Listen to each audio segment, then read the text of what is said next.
relax.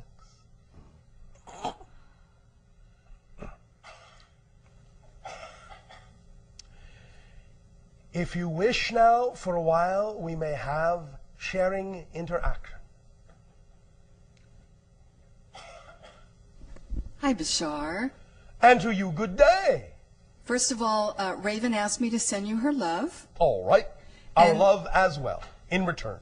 And for those who don't know, Bashar's birthday, Earth Day, is November 11th, so I'd like to wish you a happy pre-birthday. Thank you. And for those who are listening in who couldn't see it, I wanted to say how impressed I am that you were able to make a paper airplane with your eyes closed and to sail it out into the audience. So thank you for sharing that. You are, and with us, all at once, together making the plane. Thank you.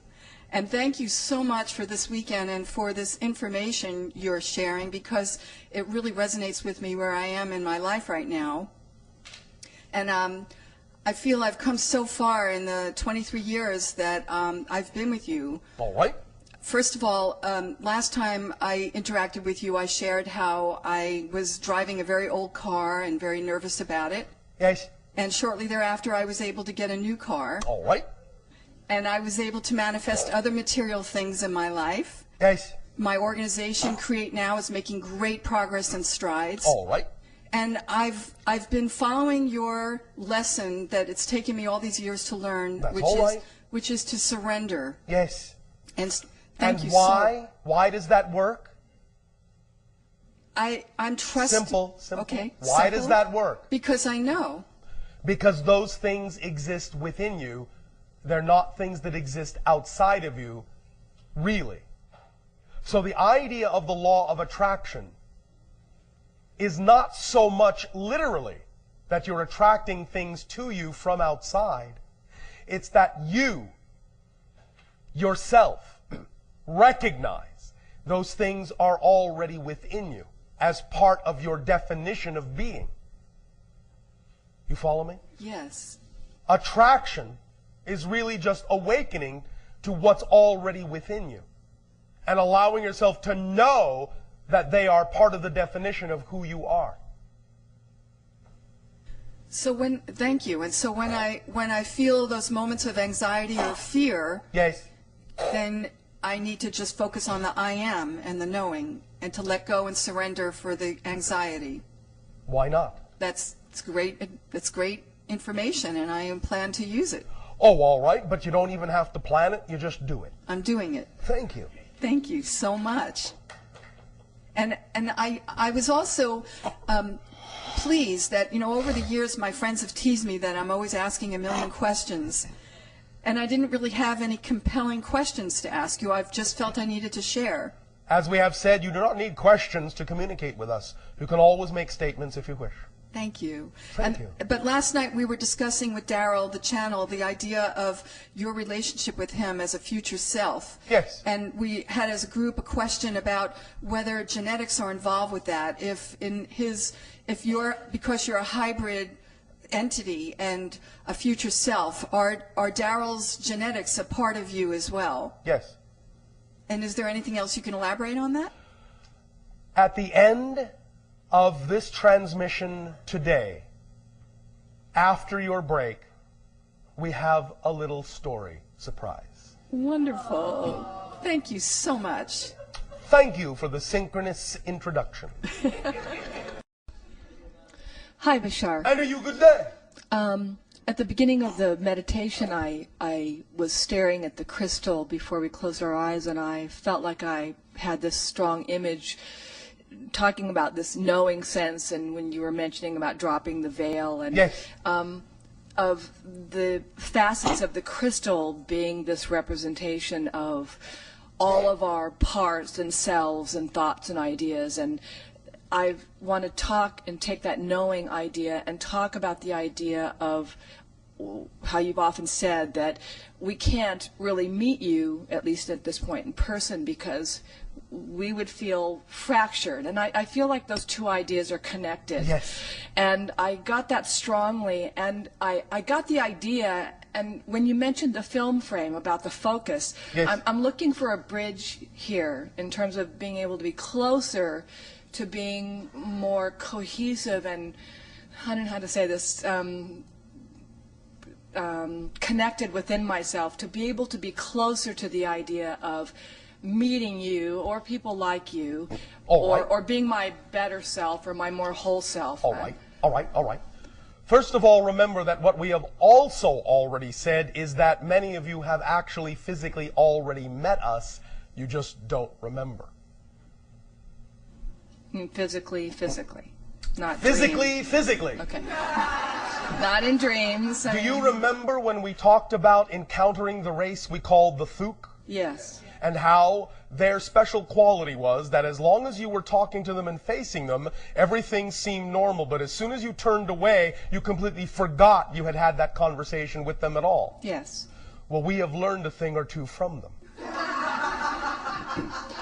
And so, part of the idea of slowly forming contact with all of you is that we are using that technique to actually appear to some of you physically, but then allow you to forget so that it doesn't interfere with your normal life, but at the same time, it's always there within your consciousness that you've actually already met us.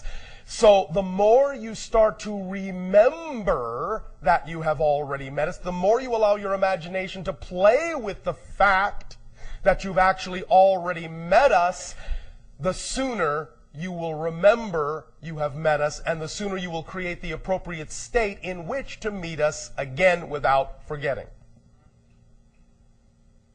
Because it's already happened. Does that make sense? Yes. But? Okay, I get it. Are you sure? I'm here. Yeah, I'm here. Can you play with that? I can. All right. So play with the fact in your imagination. Let a picture unwind. If you wish to use the word imagine or pretend, an actual encounter where you really have met us face to face. Imagine it. Doesn't matter if it's absolutely, literally accurate according to how it actually did happen. Use that as a symbol to garner the energy of the encounter. And as soon as you start playing with that, little bit at a time, in those imaginary scenarios, when you imagine them in a relaxed state, little bits of them will start to come to life. Little bits of those pictures in your mind, those encounters, as they play out in your imagination, will suddenly take on a life of their own. For example, you might suddenly see an image of us turn and look at you in a way you didn't imagine. And you will suddenly recognize that you're actually remembering part of the actual encounter. It will have a realistic quality to it, a lucid quality to it. If you're a little bit taken aback by that at the moment, it's all right. Because it may appear that suddenly your own imagination is not under your control. But it is. It's just that you are allowing bits and pieces of that recollection to come to life again. And suddenly the reality will supersede whatever symbol you've created in your imagination, no matter how realistic it may appear. It will take on a dimensional quality of actual life. And in that snippet, in that moment, in that fraction of an instant, you will see the true life in our eyes, and you will know that the encounter was real. And the more you do that, the more real it will become, until such time as there is no difference between what is unfolding in your imagination and suddenly, out of that state, out of that imagining, one day, you will blink and think you're coming out of your imagination, but we will still be standing in front of you. And you will realize we have arrived. I see. Now, does that help? Yes. Thank you. Thank you. I will add one more bit of information we have not been allowed to share with you until now.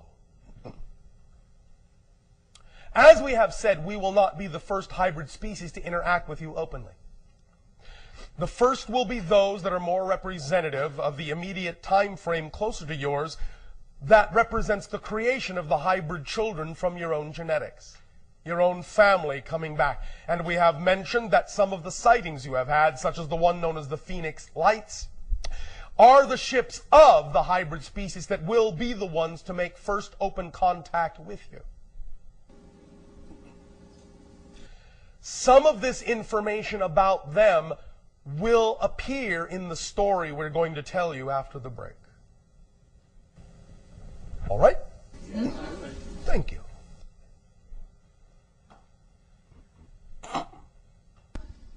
Hello, Bashar. I know you. Good day. I would like to talk a little bit about what you said before. Thank you very much for this sharing. You are welcome. Is it when I settle myself, identify myself, not as any kind of physical or psychological form, but a field of consciousness? Yes. It's doesn't matter what kind of experience. No.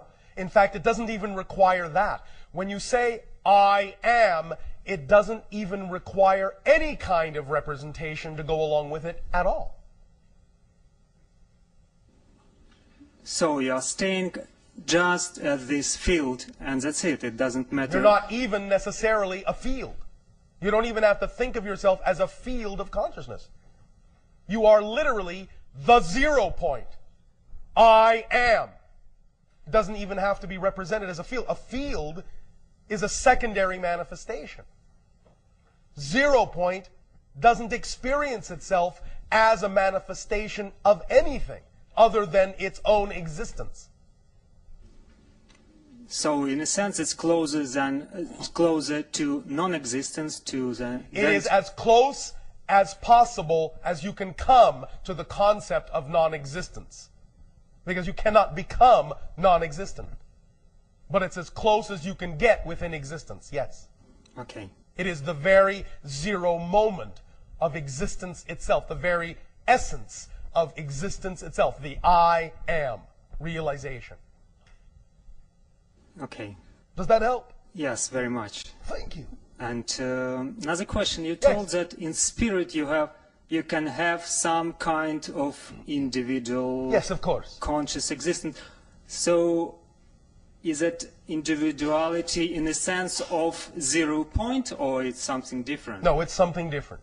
You can have more access, in that sense, more easily without the space-time construct to the 0 point experience, but you can also very easily manipulate and make malleable your own identity in a variety of ways. It's that you can still have identity, but your identity is much more flexible than you allow for in physical reality.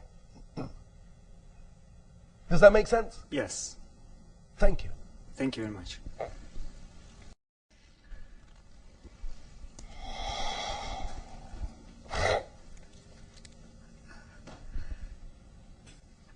Hello, Bashar. And you, good day. Thank you. In listening to your description of holographic images, yes. I would very much appreciate a feedback or any sort of giving of information that you could lend to me in helping me to, at this point in my life, determine the pivotal nature of where I am taking my set of gifts and talents, which I have been developing. Which are what? I feel very closely connected with children, yes. With music, all right. With dance. All right. These things are representative of your passions? Yes, indeed. And thus then automatically, by definition, obviously, representative of your true nature? Yes. So then where in your imagination do you wish to take them? How in your imagination do you wish to express them? How in your imagination do you see yourself expressing these things? I see myself allowing those who I contact to become more and more of themselves and to become more and more transformed. All right. through- So what do you see yourself doing that would allow them the opportunity to choose to allow themselves to become more and more of themselves? What do you actually describe and define as the behavior, the actual actions you see yourself doing in your imagination that will allow others to be able to do this? I see myself throwing up my hands with children, dancing freely, Yes. expressing joy, All and right. Anything else? I see video documentation. All right. Are these things you have begun to actually do? In certain senses. Are there ways in which you would like to do them more passionately, more fully, more creatively? Absolutely. Will you do them? Is there anything stopping you from doing them? I don't think there is anything stopping me. I would just, I think it's a matter of development. A matter of development. Which means what? Which means that little by little, I think. How little? By how little? I think that's up to me, I guess. Yes! It can be this little, it can be this little, it can be this little, it can be this little, it can be this little, it can be this little. Or it can be this big. It's up to you. Completely up to you based on your ability to believe what you are ready to process, what you are ready to see, what you are ready to learn, what you're ready to know about yourself. Which brings us to another aspect of knowing, because when you come from a state of knowing and you look at all the situations in your life from a state of knowing, you're going to know a lot more about yourself as well. Being willing to let it be all right to know a lot more about yourself and see the illusions you have been creating for yourself is part and parcel of your ability to use knowingness effectively. So when you go through your process, little by little, lot by lot, however you choose to develop, you can then take to heart that what your state of knowingness brings you about yourself is also equally important for you to achieve even greater states of knowing. You follow? I do. But don't hesitate. Do what you see in your imagination as best as your belief system will allow. Because that's the only way you're going to be that person, is by copying her. Copying the her you see in your imagination, doing the things you say you would like to do. As passionately as you see her doing them, do them that way. That's what she's for. To show you how to be that person. That's what your imaginations are for. To show you how to be the person you imagine you would like to be. All you have to do is behave like that person in all the circumstances of your life that you see her behaving that way in. Be like her. Be like him. Then you will be her. You will be him. And you will have her life, his life. Make sense? Yes. Does this help you? Yes. Thank you. Thank you very much. Happy dancing. Thank you.